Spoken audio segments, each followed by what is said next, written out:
Yo, what is going on, YouTube? We're back with another NFL video. Today we got the New York Giants against the Washington Commanders, NFC East Division. You see what I'm rocking. I got my Washington Jayden Daniels, Sean Taylor patch, 75th anniversary. I don't know if you're feeling it like I'm feeling it. I'm so excited for this football season. Let's get right into it.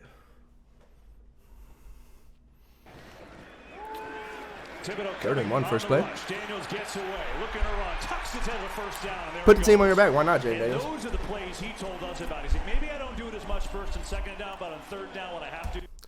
I don't do it on first and second down, but I do it on third when I have to. Shout out Jayden Daniels, the best dual threat passing, pocket passing quarterback in the league. There is nobody who pocket passes first and has the wheels like Jayden Daniels does. Don't say Lamar Jackson because he is not a pocket passer first. And yes, I put constraints on that because I'm biased. Whoever this announcer is, and I'm not hating on Zach Ertz when I say all this, mind you that I love Zach Ertz. Zach Ertz is king. But the announcer was hating on Jayden Daniels the whole entire game when there was dropped passes. And this is 3rd and 10 right here. Mind you that tough possession hits Zach Ertz in the chest right here. I mean, mind you, it was behind him. He didn't lead the ball. It hit Zach Ertz in the chest. And this announcer, I don't remember his name. It was Tom Brady and somebody else announcing this game.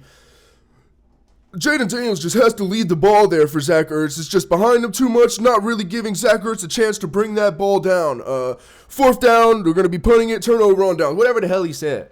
And then I got to watch the Bills Buffalo game where Chris Collinsworth is sitting there. Did you see the way Josh Allen changed his shorts pregame? It was absolutely unbelievable.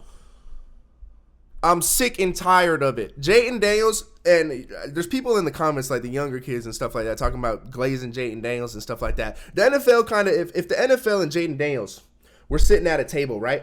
Here's the NFL, here's Jayden Daniels. The NFL kind of said, here's your respect. And kind of put it halfway on the table. For Jayden Daniels, like, you know, not in a position. He didn't put the meal there for Jayden Daniels to go ahead and grub down. They didn't place it in front of him and give him his Diet Coke. They said, here, this is your meal. It's sitting right here. Jayden Daniels this year, I want that motherfucking meal. I want that meal. I'm sick and tired of it. Behind the intended target, Zach Ertz, and the Giants get a stop on this opening possession. False start. Offense, number 86. 5-yard penalty, 3rd down. We were curious to see how they were going to line him up at first and putting him inside, but he sits to watch the veteran operate this offense. Fortunately, Washington did turn it over on the first possession, and that is a snapshot of the D-line right there. The whole entire game, not letting any rushing yards, really. I mean, there was, don't get me wrong, but completely home-wrecked the game. If a position group gets the gold patch, it is 100% the D-line group for the Washington Commanders. There you go again. Daron Payne making a play. 10-yard penalty. It's 1st down and 10. Timeout. So, part of that no huddle that Cliff Kingsbury loves to run, and Jayden. Gotta love the no huddle offense from Cliff. Shout out Cliff, man. Daniels. Oh yeah. Practice squad receiver on this play, by the way.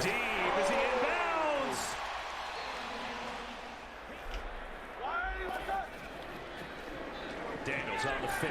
Over the middle. He goes. Did you just hear Tom Brady laugh there? Ho, ho, ho. Money, money, money. That's not why he was laughing. But watch this, because he appreciates, Tom Brady knows and appreciates that this is one of the best defensive lines in the league right here. These 4 right here. You can say what you want about the Giants, but they got a dog bleep D-line.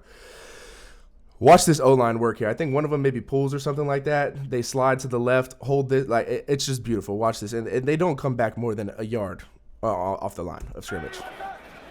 Look at that pull. And I apologize, Commanders fan. I will admit that I thought Noah Brown got hurt during during training camp. I thought he was done for. I thought reports said, oh my God, this was one of my favorite plays this game. Not one of my favorites, but just because the way it was drawn up. And we're gonna little film study here for Commanders fans. Watch this O-line right here. You're gonna and this linebacker. They're playing this linebacker group right here. They're playing with them right here. Watch. This whole line, everybody's going to slide to the right. Every single offensive lineman, except for maybe this tight end. Everybody slides to the right because they think Austin Eckler in this backfield, the strongest pound-for-pound running back in the NFL, is going to take the ball, hand it off, and run it right up here. And you'll see the D-line here. Although they acknowledge the fact that Deebo Samuel comes across in motion on a jet sweep, on a possible jet sweep, they acknowledge it. They still don't take that bait. And then Jaden Daniels, watch. You'll see. Ready? Deebo in motion. Everybody's sliding to the right. Look at all the lids right here. Big dubs. Look at all the lids sliding to the right. Zach Ertz peeling out of the back to the left. Deebo Samuel, possible jet sweep. They're acknowledging it. They're looking a little bit to the right to the Jaden and what's going on in this area. They're acknowledging it. And I'm going to do a quick pause right here. And you watch this D-line group right here as they're handing it off to Austin Ekeler, and every single offensive lineman is sliding to the right. Watch this D-line group. Watch them hedge. They have now acknowledged that everybody has slid on Austin Ekeler's coming with the ball. They've acknowledged it. Look at them right here, all in full running possession, except for him right here, because that's his job, is to keep contained. He has to, his mindset, he's thinking, watch this right side here.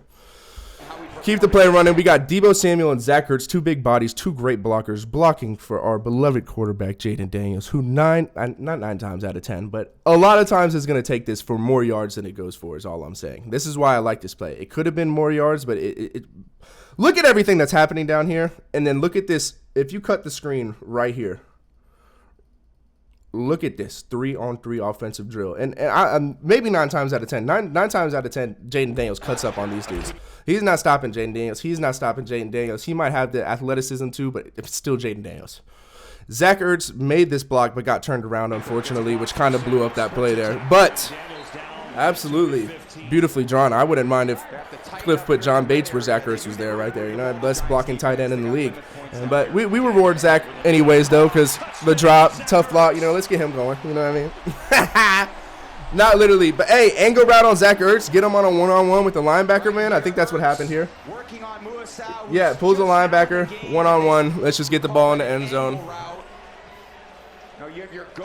Hey, they don't play, man. The Commanders don't play. We're going to get the ball in the end zone one way or another. Hey, shout out the secondary, holding Malik Neighbors to 5 catches and 71 yards or whatever it was. He's got the first down, so a little bit of a as a motion Tracy, the running back. Yeah, 5 receptions and 71 yards, and an absolute coaching disaster from Brian Dable and them arguing on the sideline over and over and over again.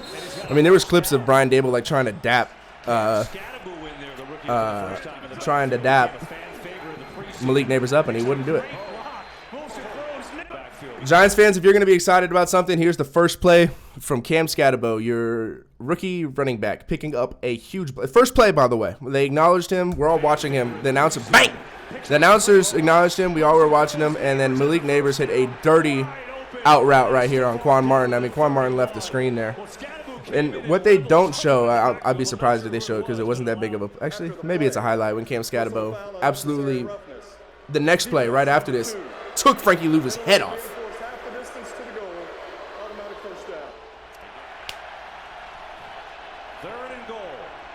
Wilson looking to take off, going to try Boom! for the end zone, taking down balls out, but he gets it back at about the 2.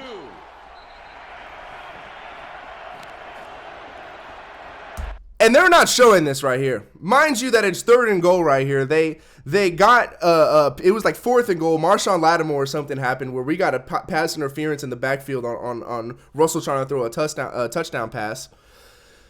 Then we got 1st and goal stop. And mind you, they were already at goal. It was like 3rd and goal, and then they got to stop. 4th and goal, pass interference. Now 1st and goal, got to stop on a run play. 2nd and goal, got to stop on a run play. Here we are on 3rd and goal with the defensive line, again, just home wrecking.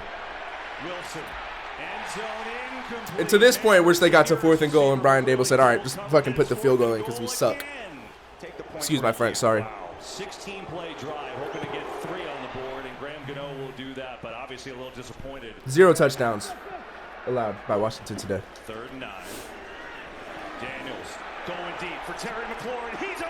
How many times have we seen that ball hit? That's not going to happen too many more times this year. I tell you what, Jaden has one of the best looking deep balls I've ever seen, and that's not happening too many times right there. Catching, blocking, tackling, running.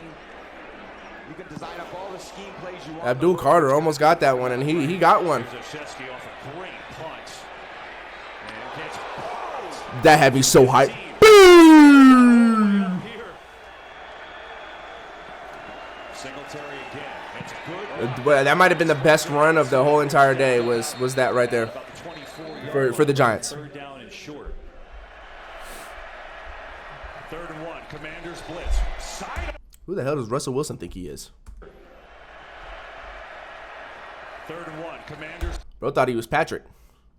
That boy thought he was Patrick the Star, if you know what I mean. Blitz. Sidearm for Wilson as he stayed in. It's Well, what the hell he was incomplete. thinking? Early season production. He might have just been thinking that's my one option, and the D-line again blew it up. Shout out Ja'Cory Cross-Merritt. Bill. I love how much Deebo Samuel was in motion. He was running across. He was giving so many keys to the, if it was man or zone. He's got the sack. D-line was the highlight for the Giants. Once again, typical Giant shit. Just a great play from Jaden Daniels to my man Deebo Samuel. New acquisition by the Commanders. Swiss Army knife, if you will. 5-yard penalty at the previous spot. Automatic first down. Look at all the motion. I don't know. Was there a play without motion? I mean, there was. Don't get me wrong. I'm just rhetorical question. And I don't know if I said this, but I thought Noah Brown was hurt. I thought he was like hurt. Like that's why we were shopping for wide receivers. I didn't know he was still playing. Oh, sorry, I thought that was Brown on the. But Big for the Commanders. Daniels pressure in his face. Here comes that pass rush. You know, and I don't harp on the Commanders a lot, but I do call out stuff when I see it, is that we got Josh Connolly Jr. over here getting absolutely wrecked on the right tackle because, correct me if I'm wrong, I think I'm right on this, but he was a left tackle his whole entire career, and now he's taking snaps at right tackle for our team, the Commanders, which I don't have a problem with. I mean, if they're doing it, then, you know, they have a reason for doing it. But I will say, I mean, I saw reports that showed, like, he was, like, one of the highest graded rookies, like, from the week or something like that, like an 80-something grade, and I don't know. I mean, you tell me. Watch this matchup. I mean, and we got Laramie Tunsil over here on an island working. I mean, absolutely dogging. I mean, you need to be running that way. I know that's not your assignment. Here comes that pass rush. He is wrapped up. Josh Connolly Jr. needs to tighten up a little bit, I will say. So Brian Burns has his 2nd sack of this first half. yeah, working on Connerly, the rookie. Absolute dog of a D-line from the New York Giants. 2nd and 19 has some help this time. Daniels fires. There's McLaurin. McLaurin into quadruple coverage of his own. And it'll bring up 3rd down. 3rd and 7. Blitz coming. Daniels gonna take off. Beats. He just stared at him as he ran. Watch this. Mind you, here we go. This is a race to, like, right here. This is what this is. It's like a race to right in this area right here. He got to get there. Jaden's got to go. Jaden's got to run further. Daniels gonna take off. Look at that. Looking into your soul. You can get me because our rookie is having a tough time at right tackle right now. Over here. Once we get over here, though, it's me and you, buddy. And I'm gone. Look at it, he gave up. He gave up. There's multiple flags on this play. Jaden Daniels, man. Looking at Ertz and And high-fiving the fans. Come on, bro. Smiling. So when they got hard down, NFL's in trouble. I don't care. it's a good Bill. Ja'Cory Cross-Merritt. I had him for 2 touchdowns at 80 yards yesterday. And he almost broke loose for a touchdown at the end. There was a couple of them he almost broke loose for. You'll see him, but one of my favorite bets I've ever made was just having Commanders knowledge, knowing that we traded Brian Robinson for Ja'Cory to come in and step up and take a role. And I looked at the lines, and they had him at like half a yard. And like for him to score a touchdown was like plus 2,000 or something like that when I put this bet in at the time of the trade. It didn't hit. Just story time. One of my favorite bets I've ever made. And if lines look the same way for him next week, which I would be very surprised if they do after what happened this week, I'm placing that again. Deron Payne, get used to it. I know Commanders fans know exactly who he is, but the rest of the league, you better get used to it, man. Over the middle again. That time throw on time. Shout out the rookie Jalen Lane, converting a first down on 2nd and 10. Big plays there. You know what I mean? We could be at third. We could third down plays, avoiding them. You do so good on 1st and 2nd down that, you know, well, shit, not on that play. You do so good on 1st and 2nd down sometimes, the Commanders do it. You don't need 3rd downs. You don't need 4th downs. And when you do, when we convert at such a high rate, it's tough to stop this offense. This is the Debo love that I am so excited about. Take some of the pressure Little off mini Jay motion, Daniels' little angle. Set up a screen. Samuel that time trying to use that. That's just a dog of a play. You know, Cliff was cooking in a room of darkness with his 3 blind mice glasses, not looking at anything, just closing his, right in place, and that came out. Daniels over the middle high, and it is Debo Samuel, baby. Samuel comes back to get 49ers fans, comment below. How do you feel? I mean, not hating or anything. Seriously, how do you guys feel? I mean, Debo Samuel came out here and played as if he was our wide receiver 1 with 7 receptions, 77 yards, an 11 yard average. He had a catch for 21 yards, and he had 10 targets. And as a Commanders fan, here's what I'll say, is that I'm so happy that Adam Peters picked him up, and I saw his vision when this trade happened. And everybody was hating because they expect Debo to go for 1,000 yards, and we don't need Debo to go for 1,000 yards. We got Terry McLaurin to go for 1,000 yards. But when the defensive scheme like this calls for Debo to have a big day, and we have a wide receiver 2 who has the ability to do that, this is a completely different Commanders offense now. We have a revamped O-line, a fresh rookie out of the backfield who just put up an amazing Week 1 performance, along with all of the reports coming out about him. In my opinion, you can argue with me on this, top 5 quarterback, the 5th best quarterback in the league, who's on trail to possibly take over Joe Burrow now because of that sorry Week 1 performance he put up against the Browns. If you know, this storyline continues, that will be the storyline. Is that Jayden Daniels is going to be the better LSU quarterback? Not saying now. Talk to me in, I don't know, maybe at the end of the season. And then you just got rookies like Jalen Lane making plays on 2nd and 10, and Zach Ertz just, you know, I mean, he had a few drops. I mean, how many drops did he have? He had 3 receptions. He had 2 drops, and they were big drops too. They were drops that hit his hand, but that's not going to happen often, man. In Week 1, everybody gets a little space and grace, including all of NFC East, the Giants, the Cowboys, and the Eagles. Everybody gets a little space and grace. and that's a first down. Now this ball definitely has to be in the end zone or out of bounds. 8 seconds. Daniels pressure. Just kind of lob it up there, and there's nobody home. Yeah, maybe that's a grounding. Yeah, that sucked. We had an opportunity to at least put 3 on the board there or go for it on 4th down, which is what the Commanders would normally do, but it was a grounding call and 10-second runoff, take it to the half. Here's Wilson. That one kind of hurt. Throw, Neighbors up. Another example of where Commanders left points on the board. The slant has a completion. And Marshawn getting cooked by Malik Neighbors, but that was only basically that one play. That was it. I think that was the only time I think he had like 11 targets, 2 receptions allowed on Marshawn Lattimore. It was something ridiculous like that. Absolute lockdown performance from Marshawn Lattimore. Everybody can shut the hell up about him now. Neighbors is 3 for 34, and one of those catches 25 yards. Meanwhile, here's Washington back on offense. Noah Brown. I mean, like, that just hurts. Like, that play hurts. Like, watch this. Hold up. So that's why Neighbors is 3 for 34. And one This is all locked. They got it. They got the run on lock now. But just the fact that Jayden Daniels doesn't stay here and he has the ability to move outside this pocket and then just look at that gap there. I mean, you had him. Yeah, now you got him. They bid on that because he was so open, and Jayden Daniels was able to read that. That's a tough read. Quick, decisive, bang. You know what I mean? That hurts as a D-line. You shut down your assignments. Where's my team at? Wandale Robinson has a couple catches. That's been about it. Now here on Corey Krosky. If he would have broke loose there, that would have been $1,500 on my parlay. Sick, Jacory. So excited about him, man. Such an interesting story. Communication always starts and ends with the quarterback. He's stepping his game up in several areas. You know what I'm saying? That's Zach Ertz right there. That's the Zach Ertz we know. He's not going to make those drops that he made today for very long. Like, everybody gets a little space and grace Week 1, even the vets, baby. You know what I mean? You know, he dropped that, though. But point is, though, that's Zach Ertz right there. You know, making those kinds of plays. Not him. That's not Zach Ertz. You know what I mean? 2 different kinds of drops there. And here's Daniels in Washington on offense. So I take that back. One of his drops was a extremely hard snag. From the 25. And look at, welcome to the best blocking tight end in the league, John Bates right here. The starter from the 25. Daniels, a lot of time. Sings one. Daniels, a lot of time. Thank you, John Bates, for letting my QB1 get the ball to my wide receiver 1. Looking at him.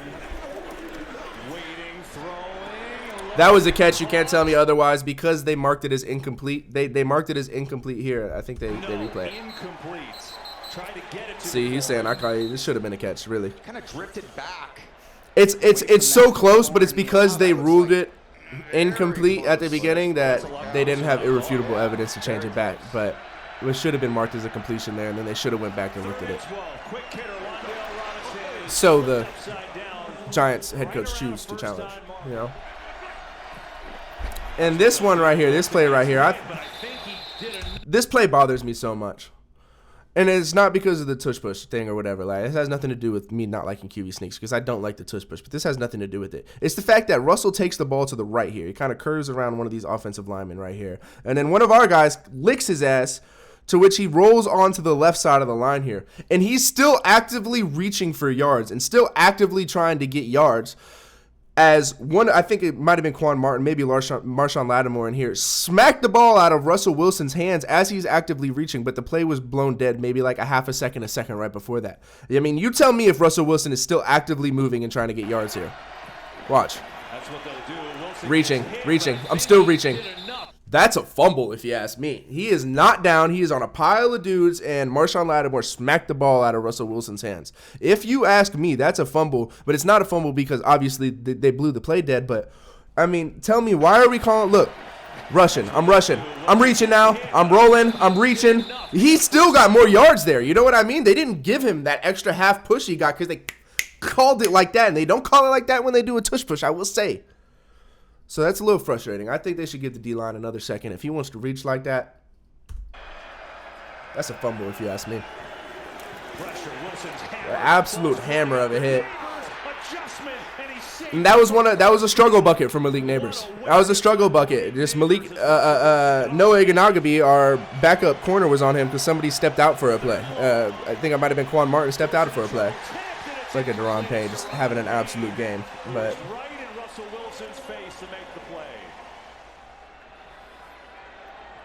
here's Cano, 55 yards away. And at this point, as the Commanders fans, I felt like we were winning so much that I wasn't even concerned that it was a one-possession game now. You know, it's like you just feel good about the game. You feel good about the game. And I felt good about this game since the first few plays, you know. And shout out Luke McCaffrey here, providing the squad with a little bit of energy after a down moment. Check him out.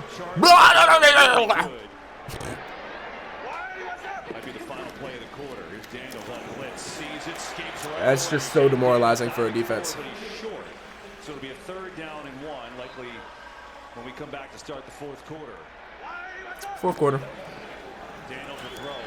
I thought that was a beautifully designed play by Cliff Kingsbury. That was just even better defense by Drew Phillips.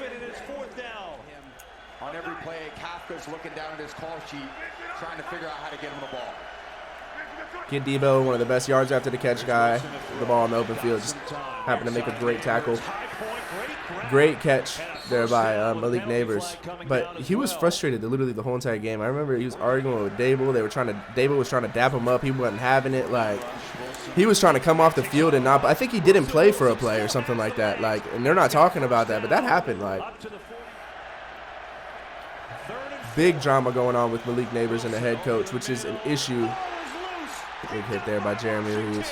What do you call a glue guy, Zach? Jeremy Reeves, number 39 for the Washington Commanders, special teams Pro Bowler. That's what I call him on 3rd and 4.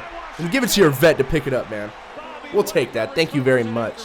And these are the kind of plays it's just you feel like your team's doing so good and has such good control of this game. And it's only 6-14 in the fourth quarter. Can they get anything going here? Like, Jaden has almost 200 yards. He has a tutty at this point. Look at him scrambling, just absolutely demoralizing for this defense, just picking them apart whenever all else fails. Just put us on your back. Why not? Defense out a little bit here in the second half. Gotta love the O-line there. I mean, there's Zach Ertz again. I mean, look at this pocket. Shout out O-line. I mean, Jesus Christ. There's a lot of intangibles people aren't talking about the Washington Commanders.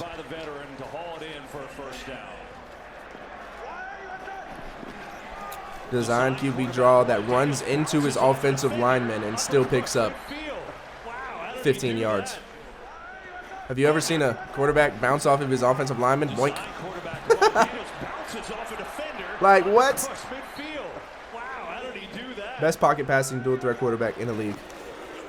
Pressure up the middle. Daniels sees it, gets rid of it. Eckler. Good move. Austin Eckler cuts back. I thought y'all said Austin was washed. Austin Eckler. Who said that again? Was that you right there? Watch. Pressure up the middle. Daniels sees it, gets 1-2. Split that. Thank you. 1-2. Split those. Thank you. 1-2. Split those. Thank you. 1-2. Split those. Spin. Eat 2 hits. Split those. Split those. Where are you? I want the whole team. Stepping on my wires. gonna give it to Sam. Oh my God, this play. Looking for blocks. Oh my God, this play. We gotta watch it again. Gonna give it down. Deebo Samuel in motion. Gonna wrap around the quarterback. Watch this. Watch these guys right here. Gonna give it to Samuel. Ender. Pick up your block, why don't you? Pick up your block, why don't you? Bill, pick up your block, why don't you? Let me squeeze through there. No, you're blocking me. Wrong guy. Samuel. Let Deebo work. Where's all the Deebo's haters? We said Austin Eckler was washed and Deebo was washed, right? Where's the Deebo wash? Where's my 49ers fans at? Where y'all at now? And he looked good. Y'all say he was overweight and all that shit. He looked good. I don't want to hear none of that. To the fans, this team is going somewhere. Well, their defense. D-line, home wrecking. Shout out Russell Wilson. This drive, I'm going to point this out. This is why I think Russell Wilson is not the issue. I don't even know. I don't want to say he's not the issue. He is the issue. But watch some of these drives. Look, D-line home wreck there. He was able to escape and pick up some yards. 37, 4-man rush. D-line home wrecking again. Flipped it, Tracy, he's got a way. getting some yards. Play is gonna be short. And obviously gonna have to go for it on 4th down. Got to go for it. You know what I mean? Better than 4th and 10, though, getting sacked. Look, blitz is coming. Just floats one up there, and it is in. Oh, shit. Yep, intercepted. Maybe it wasn't that drive. It was another drive. But point is, Russell Wilson was doing what he could. I mean, D-line was home wrecking that whole drive. You can be mad at Russell Wilson for throwing it up all you want. Be mad at your offensive line. God awful. I mean, God awful. And we got, look, so they still did it. Interception didn't even matter. That's right. I remember, yep. Look at him. Say what you want about Russell Wilson. Watch this pocket. I just showed you a pocket from Jaden Daniels a few plays ago where it was the biggest pocket you could possibly ever see. Watch this pocket. Watch it collapse. Watch the D-line work and let it collapse here. At this point, he's releasing the ball, and he has 2 defensive linemen who could touch him and 2 who are about to absolutely wreck through this offensive line. I mean, this dude is just... But, and Lace is an absolute dot through the middle. Say what you want about Russell Wilson. I tell you. He's looking at Malik Neighbors the whole play there, though. But this is where Russell Wilson, you know, and then he does shit like this. The play's just snapping. He's looking. We got double over here, bro. We got a double. We got a double. This is where the Giants fail. Where's your offensive coordinator? Get the ball in the end zone. Angle route on the tight end like the Commanders do. Get the ball in. I think they might have had, what, 15 plays at the goal line? 10 plus plays at the goal line and didn't convert one of them. Not one. 0% conversion rate.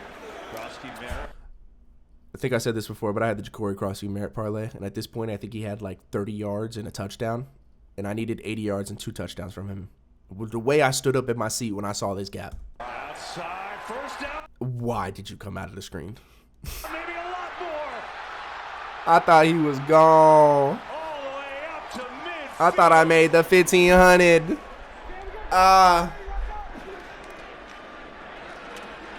Back near side now. So many different running backs out of the backfield for the Commanders this game, though, I will say. He's got another first We had Austin Eckler, we had Bill, we had Jeremy McNichols, and we had Chris Rodriguez coming out of the backfield. Play well. Eli Manning did that with Kurt Warner.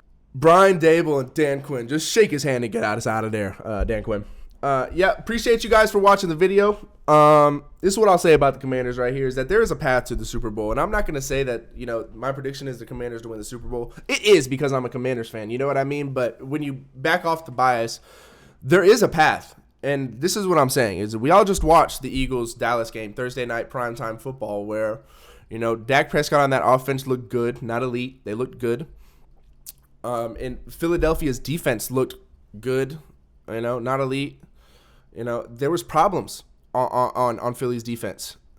That's where we win, is when we find defensive struggles. We slice and dice with Zach Ertz and Deebo Samuel and Terry McLaurin and then Austin Eckler and Ja'Cory and Jaden Daniels. Is we find those gaps in those defense and we attack those gaps. I mean, that's how we win. That's how we put up as much points as we put up. And when I see gaps in the Philadelphia defense and all these new faces and new players who are unproven and getting made plays on by Dak Prescott and, you know, letting the Cowboys almost beat them. I mean, if CD didn't drop that ball, we might be talking about something different right now. There's a path is what I'm saying through the NFC East. And then you look past the NFC East and you look at the NFC, and the three immediate teams that come to my mind are the Buccaneers, the Green Bay Packers, and the Detroit Lions. Where you look at those games that happened this week and you watch the Bucs struggle against Atlanta. The kicker missed the field goal to take it to overtime. I mean, we got the Bucs going to overtime with the Falcons over here, and they had a terrible first quarter. I know you guys saw that. Baker Mayfield did not play up to the expectation that I thought he was going to. Not saying he had a bad game. Baker Mayfield played good, again, just not elite. I thought, you know, I have Baker Mayfield on 5,000 passing yards this year. I have him over on his passing yards, the 3,800 mark, on one of my season-long parlay. I have faith that Baker's going to, but I mean, week one, it didn't look so good. I mean, I'm just saying with what we have and the knowledge and what we're seeing right now, if that continues, I'm not so worried about the Bucs. I mean, the Bucs were playing elite last year, and we beat them. And I'm watching them play all right now. I look at the Green Bay Packers, and I see Jordan Love at quarterback, which, you know, he had a good game, great game against the Lions. But it's the Green Bay Packers. It's just, you know, they got Micah Parsons back there. Amazing pickup, killer defense, killer offense, slept on tight end, great running back, you know. Receiver group could use some help, though. That's where I see Reed and I see Matthew Golden, the rookie, coming out, and they're saying Matthew Golden's wide receiver 1. I mean, you got a rookie at your wide receiver 1. That presents issues for me. And then I don't know. And then you look at the past on Jordan Love playoffs performances. I mean, they're not god awful, but they're not the best. They're not like Jaden Daniels. No, and this is what. And then the Lions is the third team I'm talking about who just got belt to booty by the Packers. I mean, this is the things we need to start talking about. And I know it's week one, way too early for predictions, but if you look at those games, you know, the games of the people who can contend for an NFC title between the Bucs, the Packers, the Lions, and then the two teams also in the NFC East between the Philadelphia Eagles and the Cowboys. I don't know if the Cowboys offense look good. I just don't know if they're going to make the playoffs with, you know, what they're looking like everywhere else. You got to start to think that the Commanders compiled the best game out of all of those games. I mean, and I'm not even saying they played that great either. I'm not saying I think Jaden Daniels has way more passing yards not way more. He had 230 yards, but I mean, I got Jaden Daniels throwing for 250 every game, 2 touchdowns, and 50 rushing yards. I mean, those are big numbers. And if we're sitting here saying, and if you're agreeing with me and what I'm saying about, you know, the Commanders, you know, they did good, not the best in the world, but we also compiled the best game together. I mean, that's a lot to think about. That's a lot to think about. Thank you guys for watching. I appreciate you guys' time. If you guys made it this far, please drop a like. Please subscribe. Please drop a comment. Again, thank you for watching. Catch y'all on the next one.